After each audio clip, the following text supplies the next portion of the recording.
Taliwas sa nakunan sa CCTV ang paliwanag ng SUV driver na umararo sa mga tao sa harapan ng NAIA Terminal 1. Samantala, nasunod na ng kani-kanilang pamilya ang labi ng dalawang nasawi sa insidente. May unang balita live si Bam Alegre. Bam. Marisa, punerarya na ito sa Pasay unang pinroseso ang labi ng mga nasawi sa nangyaring aksidente sa NAIA Terminal 1. Mula rito, iuuwi ang kanilang mga bangkay sa kani-kanilang mga probinsya. Madaling araw nang dumating ang kaanak ng 5 taong gulang na babae na nasawi ng masagasaan ng umabanteng SUV sa NAIA Terminal 1 kahapon. Nagdadalamhati ang pamilya at hindi nagpaunlak ng panayam. Ang 5 taong gulang na batang nasawi kasama ng inang maghahatid lang dapat sa ama na OFW.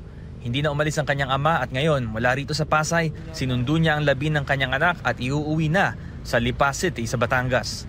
Nauna na rin nakuha kagabi ng mga kaanak ang labi ng 28 taong gulang na lalaki na nasawi rin kahapon. Inuwi naman siya sa Hagonoy, Bulacan. Viral ang kuha ng CCTV ng NAIA Terminal 1 kung saan biglang umabante ang isang itim na SUV patungo sa isang entrance ng terminal. Nabuwal ang isa sa mga bollard hanggang matumbok nito ang mga biktima. Walang dumaan na sasakyan sa harap ng SUV taliwas sa sinabi ng driver sa Land Transportation Office o LTO. Imbes na preno, si linyador o accelerator umano natapakan niya.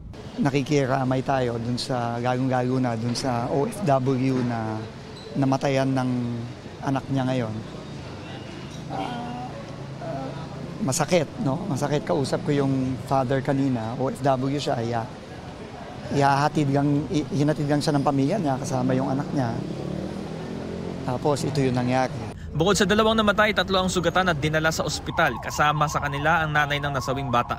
Ayon sa MIA, nasa kustodiya ng PNP Aviation Security Group ang driver ng SUV at inihahanda na ang mga formal na kaso sa kanya. Suspendido na ang kanyang lisensya at sasailalim sa mandatory drug test. May show cause order din ang LTO laban sa driver at sa may-ari ng sasakyan. Sinisikap pa natin makuha ang pahayag ng SUV driver at may-ari.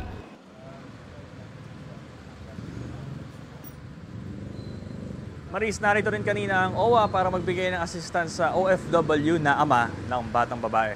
Ito ang unang balita mula rito sa Pasay, Bam Alegre, para sa GMA Integrated News. Gusto mo bang mauna sa mga balita? Mag-subscribe na sa GMA Integrated News sa YouTube at tumutok sa unang balita.